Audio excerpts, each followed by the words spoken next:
ॐ अज्ञानतिमिरान्धस्य ज्ञानाञ्जनशलाकया चक्षुरुन्मीलितं येन तस्मै श्रीगुरवे नमः।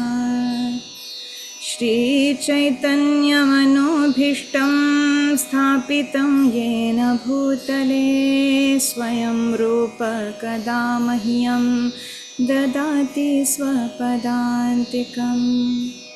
वन्देऽहं श्रीगुरोः श्रीयुतपदकमलं श्रीगुरुन् वैष्णवंश्च श्रीरूपं साग्रजातं सहगणरघुनाथान्वितं तं सजीवं साद्वैतं सावधूतं परिजनसहितं कृष्णचैतन्यदेवं श्रीराधा कृष्णपादान् सहगणललिता श्रीविशाखान्वितांश्च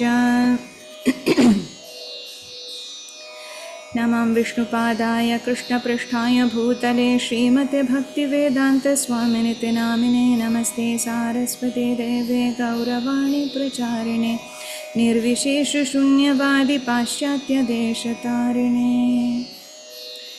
हे कृष्ण करुणा सिंधो दीनबन्धो जगत्पते गोपेश गोपिकान्त राधाकान्त नमोस्तुते। तप्त कांचन गौरांगी राधे वृंदावनेश्वरी वृषभानुसुते देवी प्रणमामि हरिप्रिये।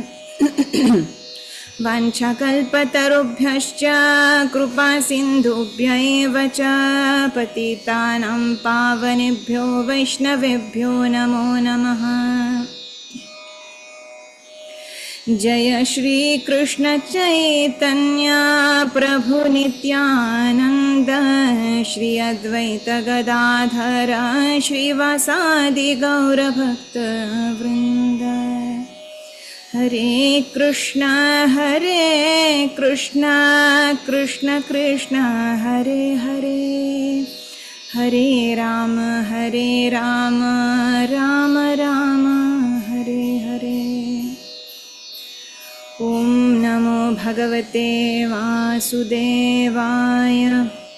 ॐ नमो भगवते वासुदेवाय।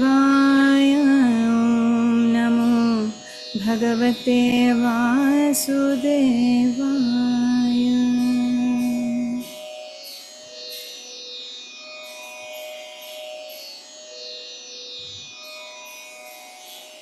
हरे Krishna.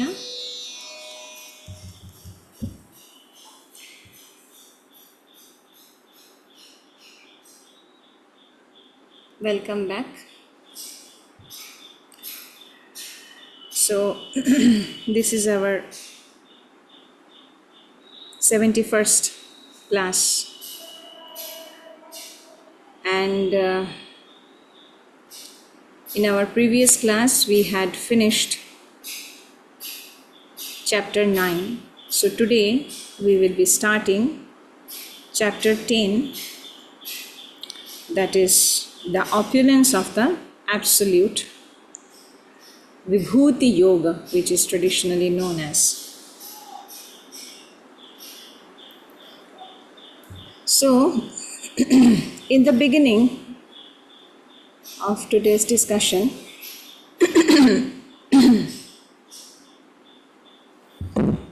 we will have the outline of this chapter first.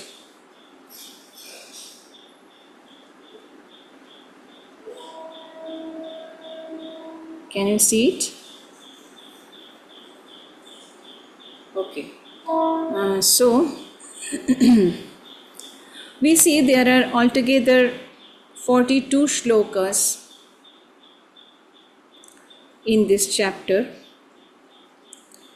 which we have divided into 4 sections for the convenience of our discussion.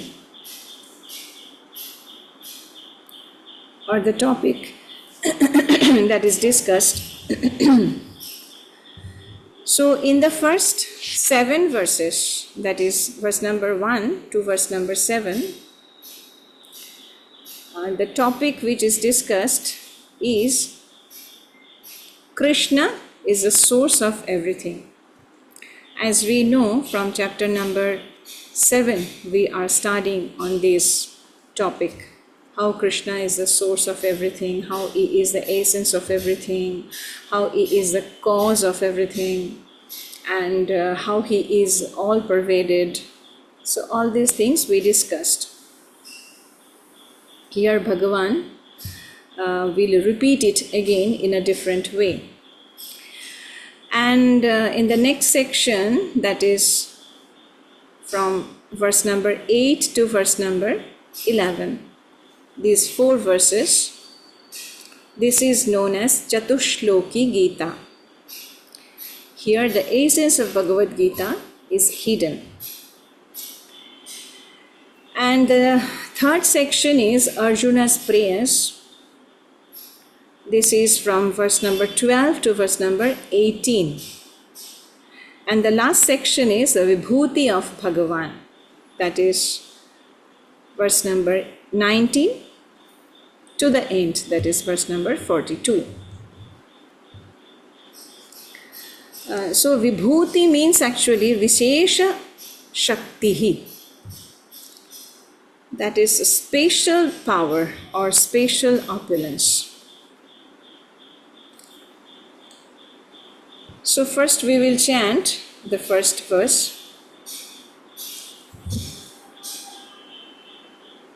Okay. Text 1. Shri Bhagavanuvacha Bhuya eva mahabaho Shrunu me paramam vachaha Yatteham priyamanaya Vakshyami hitakamyaya.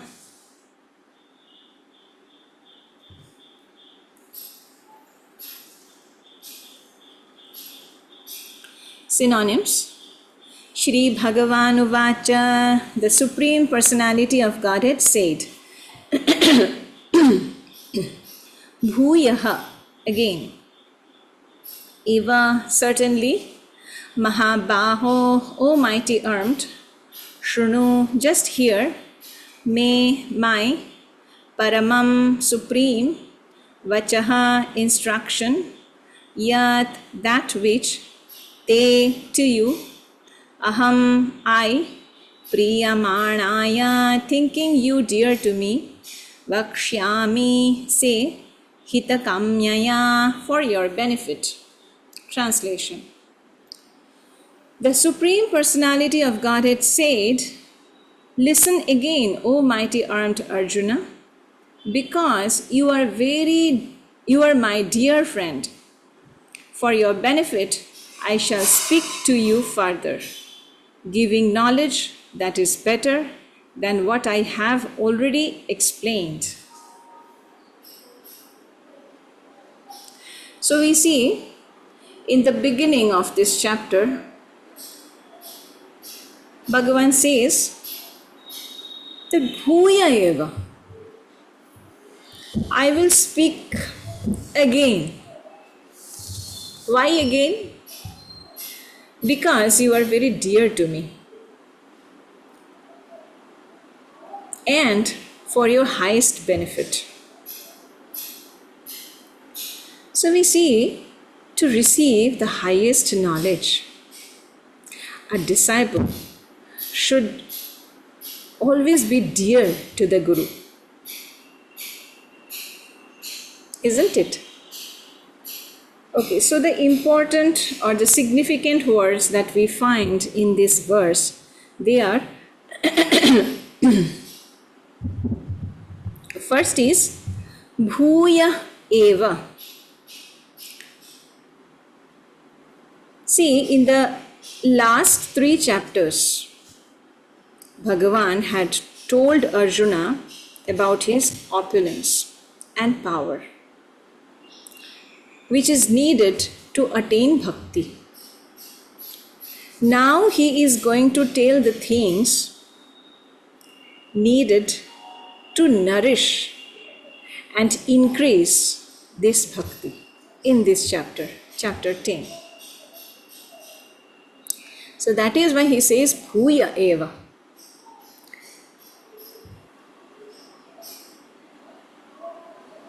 Again. Bhuya means again.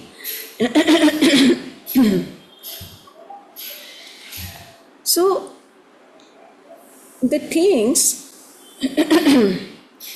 which we need to retain always in our mind and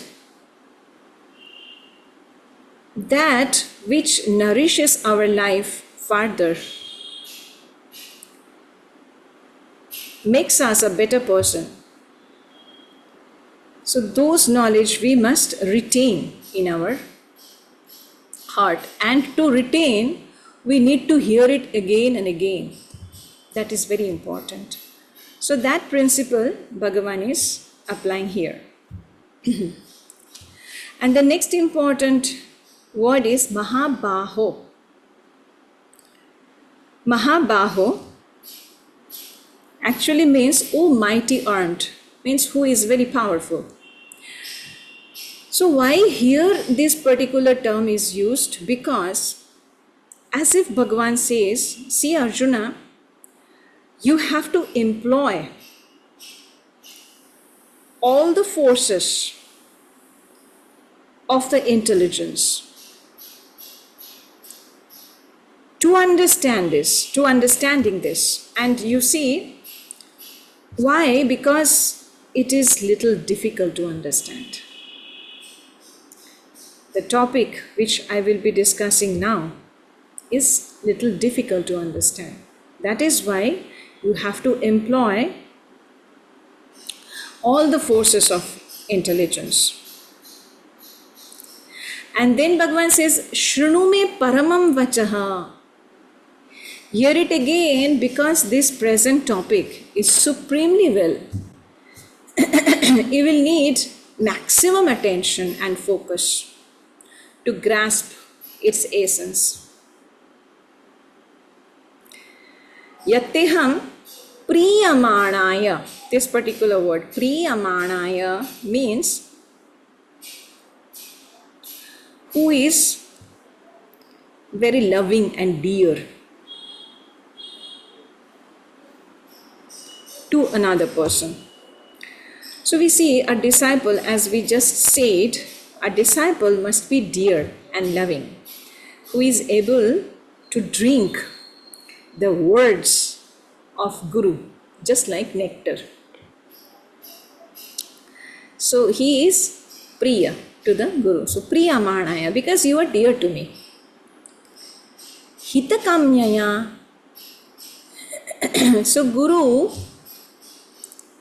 we see, he must instruct the disciple for the highest benefit of the disciple, so that his bhakti is done and grow. And that is why Vakshyami. Here Arjuna is feeling, see, extreme happiness in listening to the nectarine words of Krishna. And that is why Bhagavan is instructing him further. So if you want to get more and more from the Guru, you have to express that you are actually getting benefited and you are actually receiving immense joy, and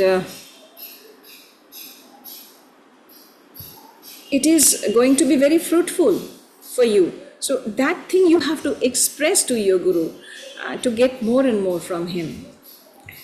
So that Arjuna did, and so Bhagavan is saying.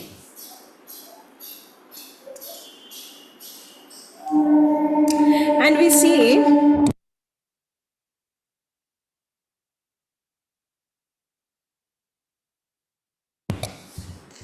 okay, the next verse we will discuss.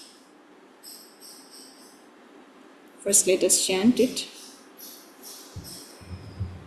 न मे विदुः सुरगणः प्रभवं न महर्षयः अहमादिर्हि देवानां महर्षीणां च सर्वशः. Synonyms: na, never; me, my; viduhu, no; suraganaha, the demigods; prabhavam, origin or opulences; na, never; maharshayaha, great sages; aham, I am; adihi, the origin; he, certainly; devanam, of the demigods; maharshinam, of the great sages; cha, also; sarvashaha, in all respects. Translation: neither the hosts of demigods nor the great sages know my origin or opulences, for in every respect I am the source of the demigods and sages. So we see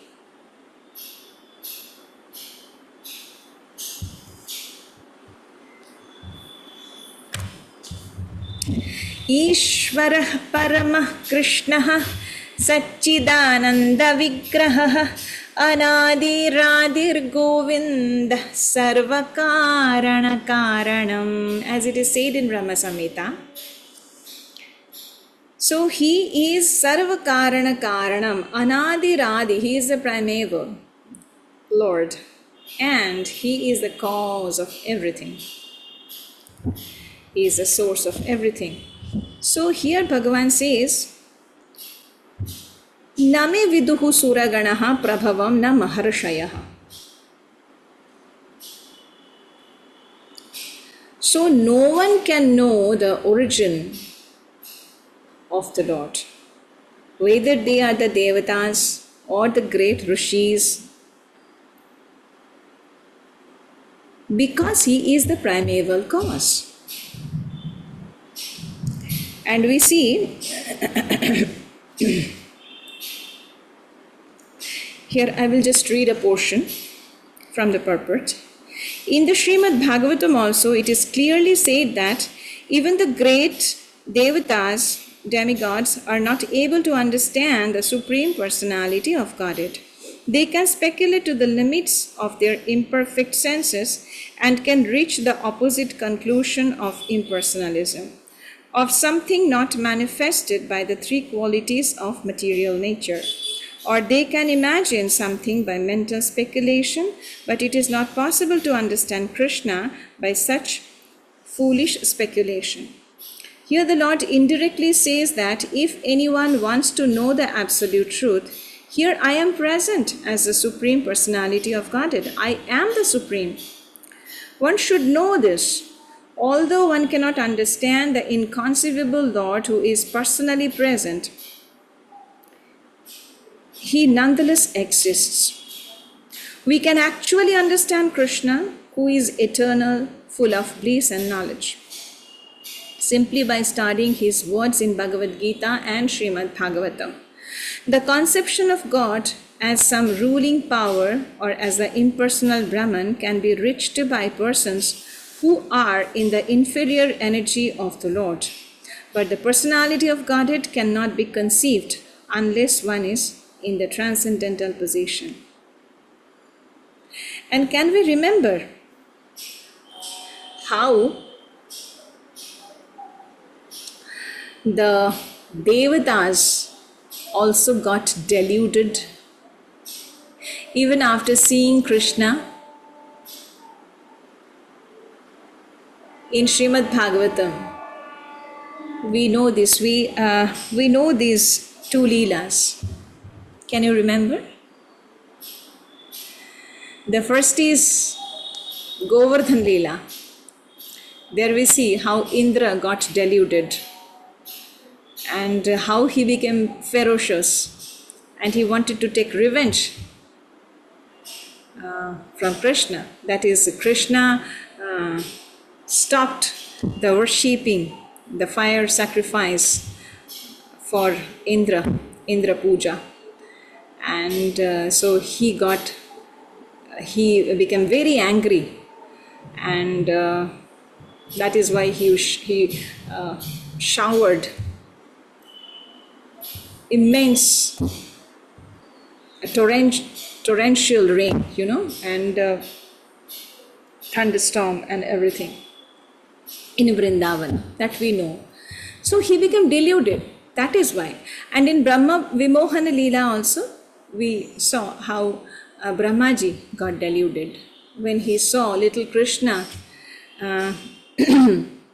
sitting in the riverside, that is in the side of Yamuna, in the shore of Yamuna, with all his Gopa friends.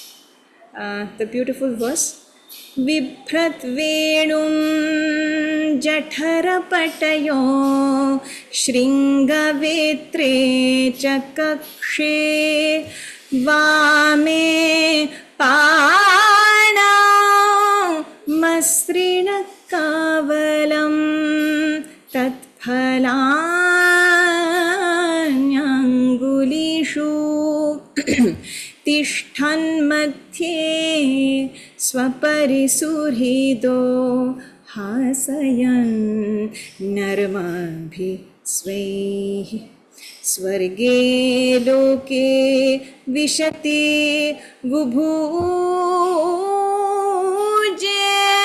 Yajna Bhuk Balakeli.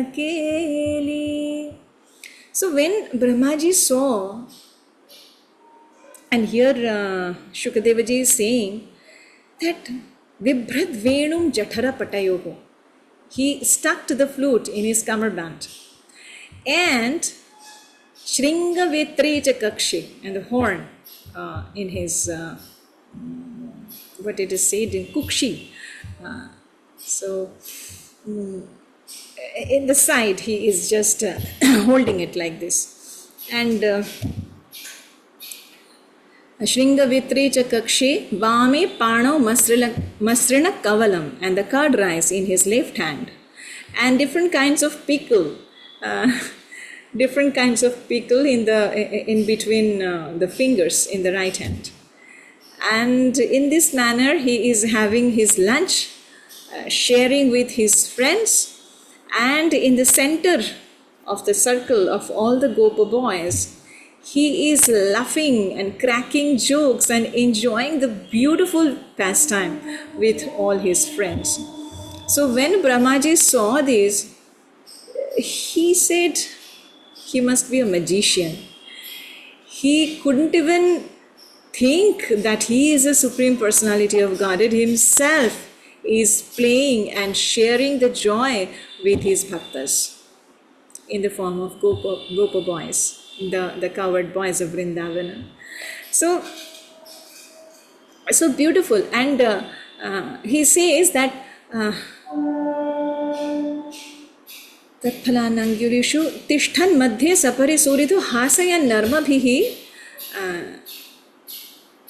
Swarge Loke Vishati Vubhuj Yajna Keli. So that Yajna, who is the supreme Yajna, who is Yajna, who is the enjoyer of all the sacrifices, he himself is acting with these Gopa friends as a small boy. Balakeli, he is playing just like a normal child. So how deluding it is. So we see the Devatas cannot understand him, and so the Maharshis. We see Durvasa Muni, how he approached Ambarisha Maharaja, and how Bhagavan threw his Sudarshana Chakra towards Durvasa Muni. So if Durvasa Muni knew the opulence and the reality of the Supreme Personality of Godhead, he wouldn't have reacted to Ambarisha Maharaja in that manner So on the Dwadashi day, as we discussed the story earlier also several times. So this is the things we see. It is impossible to know the Lord. And in Srimad Bhagavatam we see Brahmaji, how Brahmaji Narada Muni's conversation. See in second canto how Brahmaji says that he is the primeval Lord. And when Narada Muni asked Brahmaji, as he addressed as the supreme, so then Brahmaji said, no, see my son, I am not the supreme. Supreme is someone else. And then he discussed that yes, I have got all my power to create this entire creation, the material creation. The power I have got from the Supreme, who is spiritual in all sense. He has no connection with this material world. So he personally does not create. He has given me the power of attorney. We can say he has given me the power to create this material world. So this is the thing. And then in continuation, he says the third verse number 3, you see.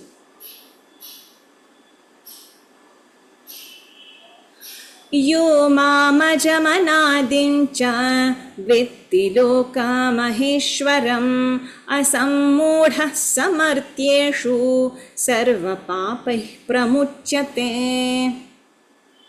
Synonyms: yaha, anyone who, mam, me, ajam, unborn, anadim, without beginning, cha, also, vetti, knows, loka, of the planets, maha ishwaram, the supreme master, asammudhaha, undeluded, saha, he, martyeshu, among those subject to death, sarva papaihi, from all sinful reactions, pramuchyate, is delivered.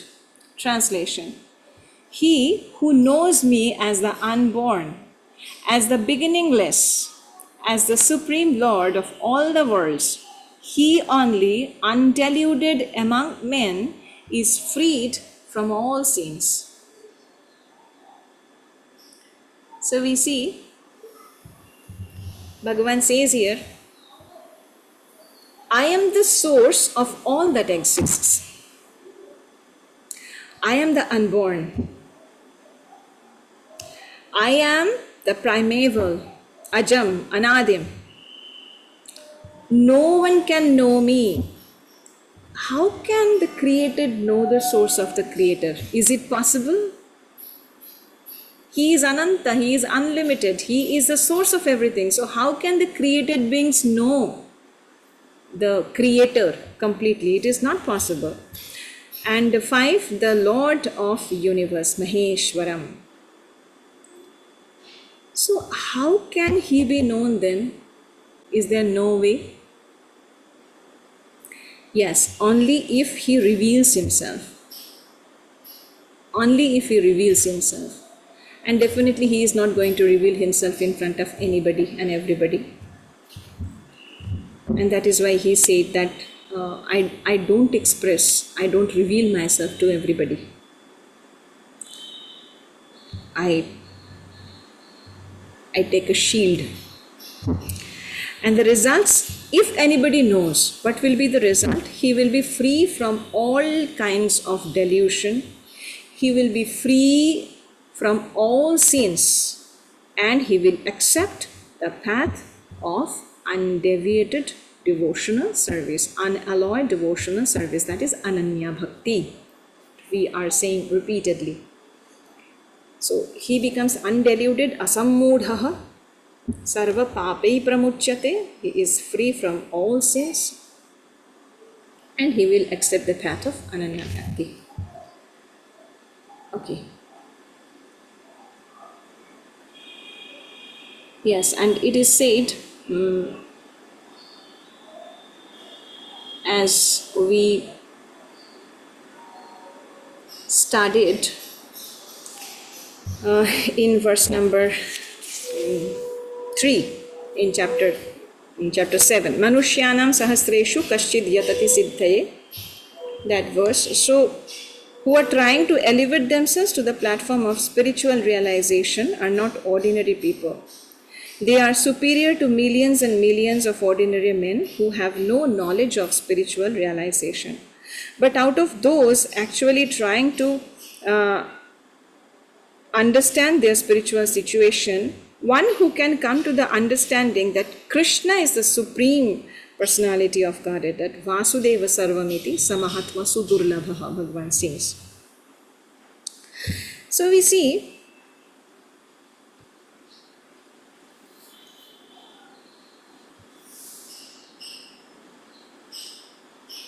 how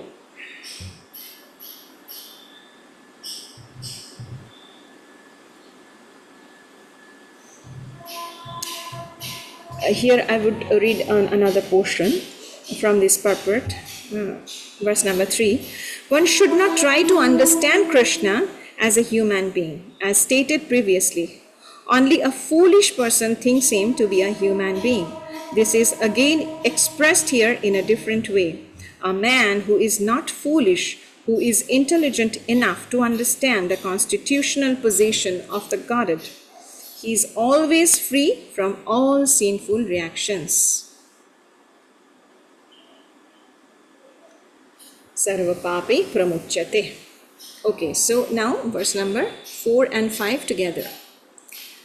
Buddhirjnanam sammohaha kshama satyam damah shamaha sukham dukkham bhavo bhavo bhayam cha bhayameva cha ahimsa samata tushtihi tapodanam yasho yashah bhavanti bhava bhutanam matta eva prithak vidhaha.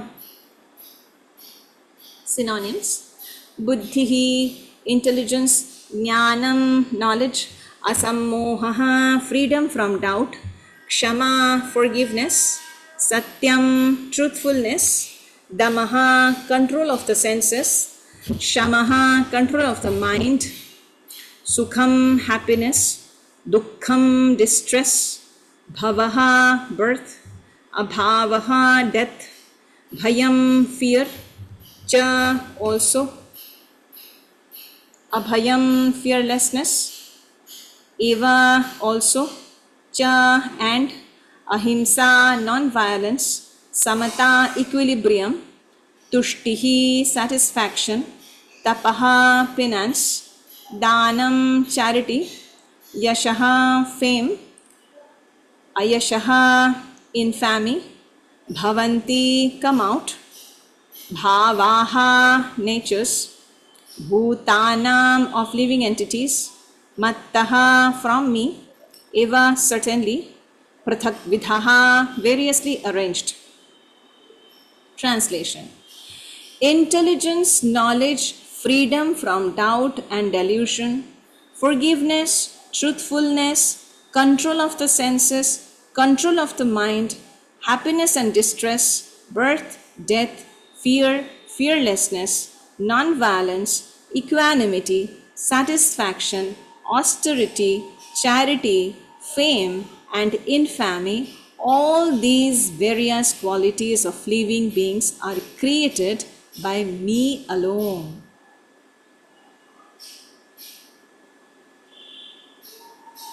So everything is already discussed in the last 3 chapters, how Bhagavan is the essence of everything. But still he is pointing out some more detailed description of the things here. As Bhagavan says here in these 2 verses, all the bhavas, that is qualities of the living entities, they all come from the Lord. Nothing can manifest which is not in the Lord, whether good or bad. So things, they are differently situated though, But everything, each and everything is coming from the Lord Himself. So I will read the purport, though it is a very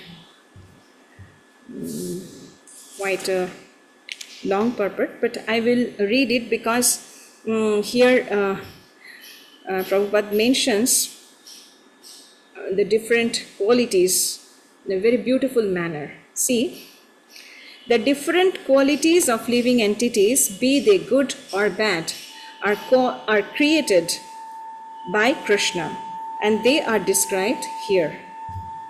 First is buddhihi, intelligence. Intelligence refers to the power to analyze things in their proper perspective, and knowledge refers to understanding what is spirit and what is matter.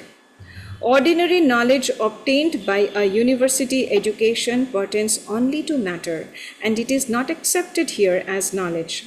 Knowledge means knowing the distinction between spirit and matter. In modern education, there is no knowledge about spirit. They are simply taking care of the material elements and bodily needs. Therefore, academic knowledge is not complete. Asammohaha means freedom from doubt and delusion, can be achieved when one is not hesitant and when he understands the transcendental philosophy. Slowly but surely he becomes free from bewilderment. Nothing should be accepted blindly. Everything should be accepted with care and with caution. And then is kshama. Kshama, tolerance and forgiveness, should be practiced. One should be tolerant and excuse the minor offenses of others. The third verse of Sikshashtakam. Trinadapi sunicena taruriva sahishnuna amanena manadena kirtaniya sadaharihi. And then is Satyam. Satyam means truthfulness. Means that facts should be presented as they are for the benefit of others. Facts should not be misrepresented. According to social conventions, it is said that one speaks the truth only when it is palatable to others. But that is not truthfulness. The truth should be spoken in a straightforward way, so that others will understand actually what the facts are. If a man is a thief, and if people are warned that he is a thief, that is truth. Although sometimes the truth is unpalatable, one should not refrain from speaking it. Truthfulness demands that the facts be presented as they are for the benefit of others. That is the definition of truth. See, in the 17th chapter, that is Shraddhatraya Vibhaga Yogaha, there Bhagavan says about different kinds of austerities. Austerities of body, austerities of mind, austerities of speech. So there, in the portion austerity of speech, when he speaks about this, in verse number 15, he says that Anudvegakaram vakyam satyam priya hitam chayat. So, what is the austerity of speech? When you speak such words which are not going to agitate the mind of the listener. At the same time, it should be truth, it should be beneficial, and it should be sweet to listen to. So that is Vachik Tapasya, or austerity of speech, that we will study in chapter 17. So here it is very important when what we are uttering is not so palatable, but it is beneficial for others, we must utter this. That is the thing here it is mentioned. Okay, and then is damaha shamaha. Damaha means control of the senses. That senses should not be used for unnecessary personal enjoyment. There is no prohibition against meeting the proper needs of the senses, but unnecessary sense enjoyment is detrimental for spiritual advancement. Therefore, the senses should be restrained from unnecessary use. Similarly, one should refrain the mind from unnecessary thoughts, shama. That is called shamaha. One should not spend one's time pondering over earning money. Just getting so many plans in the mind how to earn more and more. These are not granted here. That is the misuse of the thinking power. The mind should be used to understand the prime necessity of human beings, and that should be presented authoritatively. The power of thought should be developed in association with persons who are authorities in the scriptures, saintly persons and spiritual masters, and those whose thinking is highly developed. Okay, and then is sukham, pleasure or happiness, should always be in that which is favorable for the cultivation of the spiritual knowledge of Krishna consciousness. And similarly, that which is painful or which causes distress is that which is unfavorable for the cultivation of Krishna consciousness. Anything favorable for the development of Krishna consciousness should be accepted, and anything unfavorable should be rejected. So this is the definition given for sukham and dukkham. And then is bhava, bhava, abhava, that is birth and death. Bhava means birth, should be understood to refer to the body. As far as the soul is concerned, there is neither birth nor death. And we have discussed in the beginning of Bhagavad Gita, birth and death apply to one's embodiment in the material world. Okay, and then is bhayam, bhayam cha abhayam eva cha. Bhayam means fear. Fear is due to worrying about the future. A person in Krishna consciousness has no fear because by his activities he is sure to go back to the spiritual sky, back home, back to Godhead. Therefore, his future is very bright. Others, however, do not know what their future holds.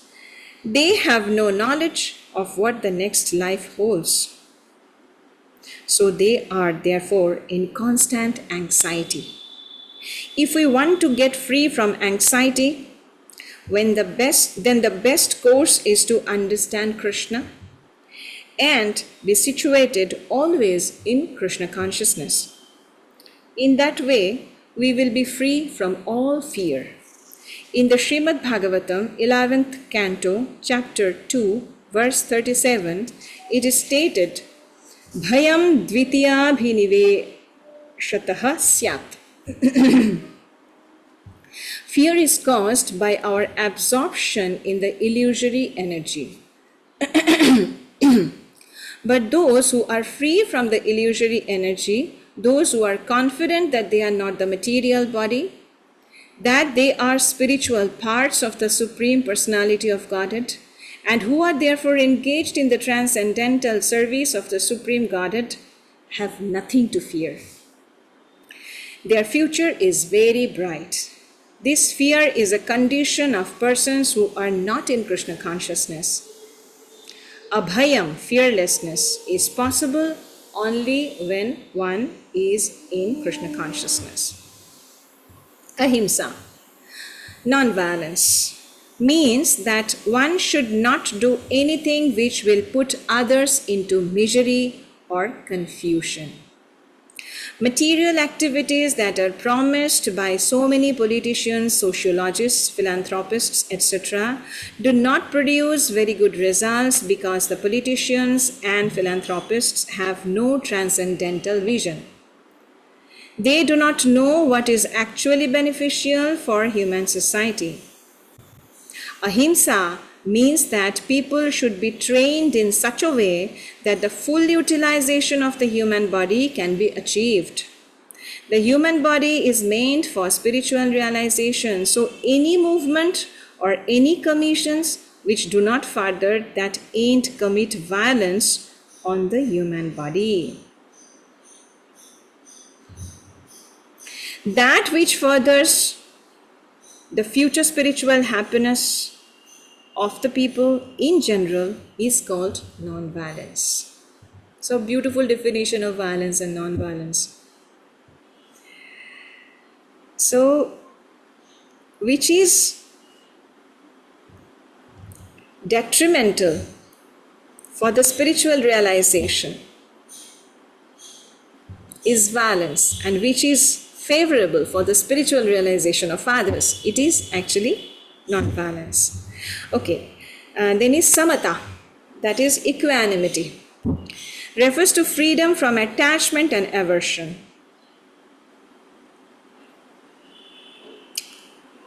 Asakti and virakti.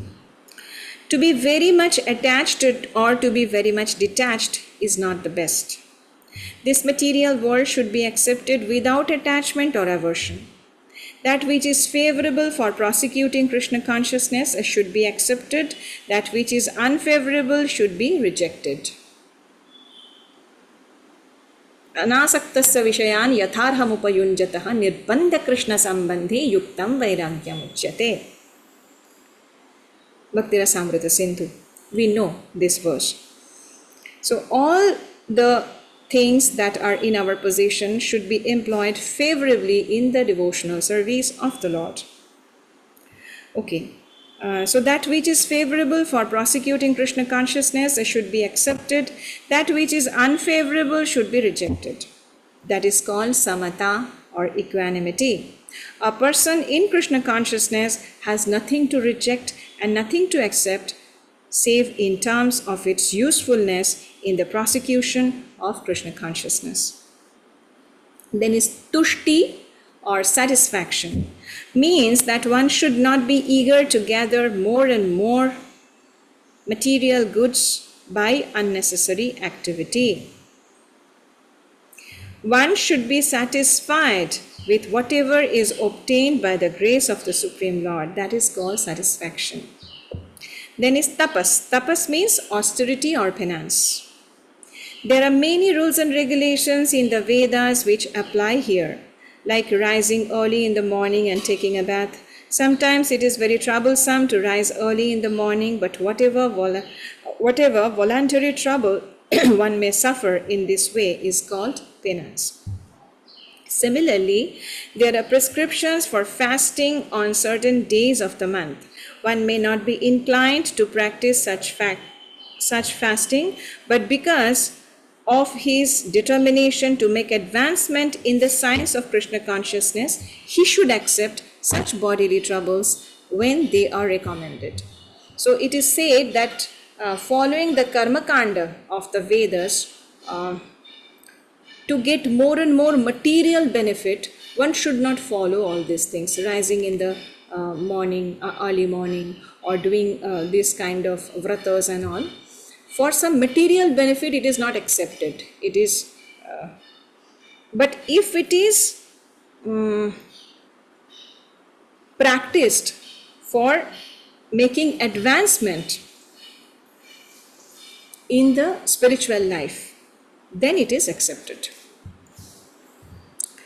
when they are recommended. Okay. However, one should not fast unnecessarily or against Vedic injunctions. One should not fast for some political purpose. That is described in Bhagavad Gita as fasting in ignorance. So in 17 and 18 chapter, we will see all these things. Sattvika ahara, sattvika tapasya, different things we will discuss. So that is fasting in ignorance, that is tamas tyaga. And anything done in ignorance or passion does not lead to spiritual advancement. Everything done in the mode of goodness does advance one. However, and fasting done in terms of the Vedic injunctions enriches one in spiritual knowledge.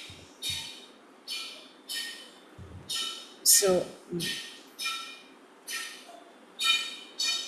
definitely in the Vedas, the things are also there which is meant for spiritual advancement. So we should follow them, not the karma kanda part, that is for the benefit in material life. So that is described here. And then as far as charity, danam, is concerned, one should give 50% of his earnings to some good cause. And what is a good cause? It is that which is conducted in terms of Krishna consciousness. That is not only a good cause but the best cause, because Krishna is good, his cause is also good. Thus, because we know he is Shuddham Apapa Viddham, he is the most pure thing, the most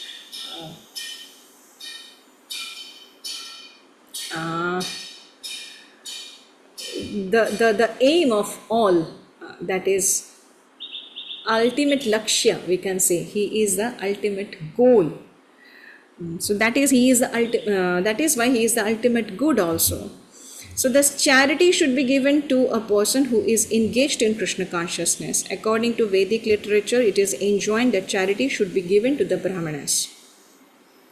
This practice is still followed, although not very nicely in terms of the Vedic injunction. But still the injunction is that charity should be given to the Brahmanas. Why? Because they are engaged in higher cultivation of spiritual knowledge. It is the only reason. A Brahmana is supposed to devote his whole life to understanding Brahman. That is the highest, the absolute. A Brahmana is Brahma janati iti Brahmanaha. One who knows Brahman is called a Brahmana. Thus, charity is offered to the Brahmanas because they are always engaged in higher spiritual service and have no time to earn their livelihood. In the Vedic literature, charity is also to be awarded to one in the renounced order of life, that is sannyasi. A sannyasi begs from door to door, not for money but for missionary purposes. The system is that they go from door to awaken the householders from the slumber of ignorance. Because the householders are engaged in family affairs and have forgotten their actual purpose in life, awakening their Krishna consciousness, it is the business of the sannyasis to go as beggars to the householders and encourage them to be Krishna conscious. As it is said in the Vedas, one should awake and achieve what is due him in this human form of life. One should awake and achieve what is due him in this human form of life. This knowledge and method is distributed by the sannyasis. Hence, charity is to be given to the renouncer of life, to the brahmanas and similar good causes, not to any whimsical cause. So we should be very alert in giving charity. See? And then is yashas, fame. Should be according to Lord Chaitanya, who said that a man is famous when he is known as a great devotee. That is real fame. If one has become a great man in Krishna consciousness and it is known, then he is truly famous. A bhakta is a truly famous person.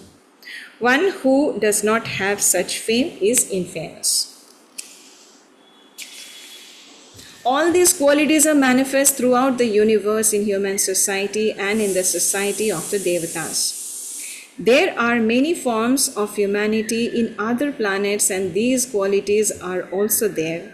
Now, for one who wants to advance in Krishna consciousness, Krishna creates all these qualities, but the person develops them himself from within. One who engages in the devotional service of the Supreme Lord develops all the good qualities as arranged by the Supreme Lord. Of whatever we find, good or bad, the origin is Krishna. Nothing can manifest itself in this material world which is not in Krishna. That is knowledge. Although we know that things are differently situated, we should realize that everything flows from Krishna. So that is the thing it is said here, that who knows this, that everything comes from me, they are actually in perfect knowledge. And the next verse,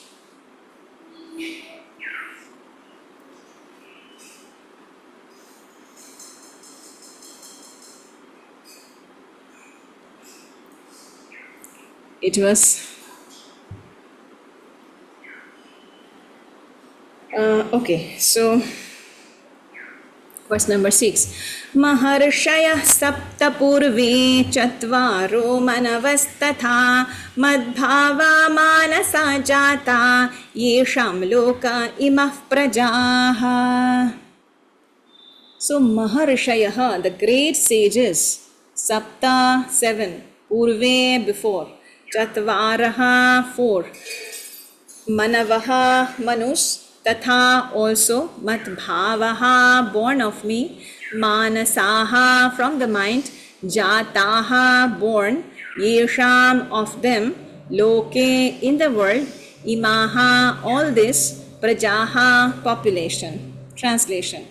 The 7 great sages and before them the 4 other great sages and the manus, that is progenitors of mankind, come from me, born from my mind, and all the living beings populating the various planets descend from them.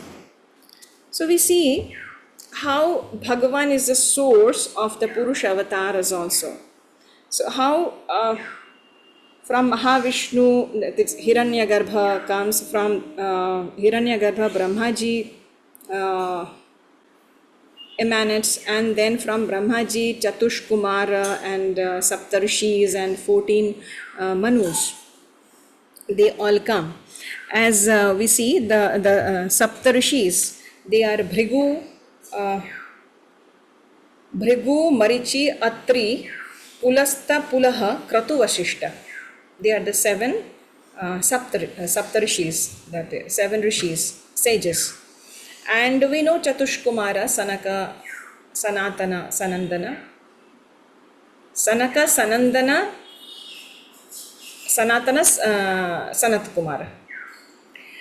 And the 14 Manus, I have to see, 14 Manus are Sayambhuva, Swarochisha, Uttama, Tamasa, Raivata, Chakshusha, Vaivasvata, Savarani, Daksha Savarani, Rudra Savarani, Brahma Savarani, Dharma Savarani, Deva Savarani, and Indra Savarani. The 14 Manus. So they all come from the Lord. How? Because Brahma is the first living entity, as we know, who comes from the Lord, and from Brahma, one by one, they all came into being. So, then is text 7, the last text of today's discussion. Etam vibhutim yogam cha mama yo vetti tattvatah so vikalpena yogena yujjatena atra samshayah. Synonyms. Etam, all this, vibhutim, opulence, yogam, mystic power, cha, also, mama, of mine, yaha, anyone who, vetti, knows, tattvataha, factually, saha, he, avikalpena, without division, yogena, in devotional service, yujjate, is engaged, na, never, atra, here, Samshayaha, doubt. Translation. One who is factually convinced of this opulence and mystic power of mine engages in unalloyed devotional service. Of this there is no doubt. So here Bhagavan says the results of knowing me. So who knows the Lord, what happens to them? When one knows about the Yogeshwarya, that is the opulence and mystic power, he is engaged. He then engages himself in unalloyed devotional service. That is sovikalpena yogena. Sovikalpena yogena means unalloyed devotional service. So he engages himself in the unalloyed devotional service. Okay. So we see this is the first section of chapter 10 that we discussed today. The next section we will discuss in our next class. Vancha kalpatarubhyascha kripa sindhubhya eva cha patitanam pavanebhyo vaishnavebhyo namo namaha. Hare Krishna Krishna Krishna Hare Hare, Hare Rama Rama Rama Hare Hare.